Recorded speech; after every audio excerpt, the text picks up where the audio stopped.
আয় রব্বুল আলামিন, জিন্দেগির এমন কোন মুনাজাত বাদ নাই যে মুনাজাতে আপনজনদের কথা স্মরণ করি নাই। আল্লাহ, কত আপনজনের জানাজা পড়েছি, নিজের হাতে গোসল দিয়েছি, নিজের হাতে কবরে নামাইছি, কত জনের জানাজার নামাজের ইমামতি করেছি। কেউ বা মার জানাজা পড়েছে, কেউ বা বাপের জানাজা পড়েছে। ওই যে 10 বছর 20 বছর আগে মায়ের কাফন সরায়া মা মা বলে ডাকছে, বাবার মুখের কাফন সরায় আব্বা বলে ডাকছে, একটা ডাকের জবাব দেয় নাই গো আল্লাহ।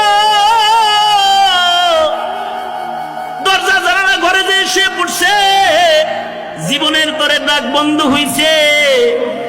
এমন যারা আছে, আব্বা আম্মা শব্দটা উচ্চারণ করার সাথে সাথে তাদের চোখের পানি গড়ায় পড়ে গেছে।